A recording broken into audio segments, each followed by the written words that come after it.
20 তারিখ যদি ব্রাজিল ফুটবলে বাজি ধরে দলবদল, তাও আবার শত মানুষের সামনে কাঁচা দুধ দিয়ে গোসল করে চরম প্রতিদ্বন্দ্বী আর্জেন্টিনার আকাশি সাদা জার্সি খুলে গায়ে জড়ালেন ব্রাজিলের হলুদ জার্সি।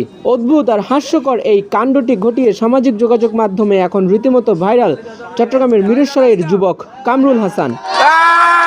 কট্টর আর্জেন্টিনার সমর্থক কামরুল ফেসবুকে ঘোষণা দিয়েছিলেন হাইতির বিপক্ষে ব্রাজিল জয়লাভ করলে তিনি আর্জেন্টিনার সমর্থন ছেড়ে দিবেন। শনিবার ভোরে ৩-০ গোলে ব্রাজিল জয়ী হতেই প্রতিশ্রুতি রক্ষায় মাঠে নেমে পড়েন তিনি। বন্ধুদের উপস্থিতিতে গ্রামের খোলা মাঠে ঘটা করে দুধ ঢেলে গোসল করানো হয় কামরুলকে।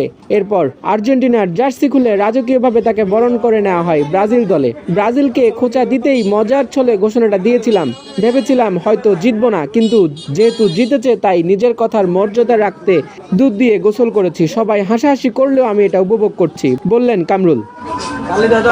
আর্জেন্টাইন বন্ধুকে নিজেদের শিবিরে টানতে পেরে উল্লাসের কমতি নেই স্থানীয় ব্রাজিল সমর্থকদের। ফুটবল টুর্নামেন্ট এলেই মিরসরাইয়ে ঘটে এমন পাগলামি। এর আগে ব্রাজিল বিশ্বকাপ না জেতা পর্যন্ত বিয়ে না করার ঘোষণা দিয়ে হইচই ফেলেছিলেন এখানকার আরেক যুবক। আর এসব ব্যতিক্রমী ঘটনাই প্রমাণ করে বাঙালির ফুটবল আবেগ কতটা চড়া।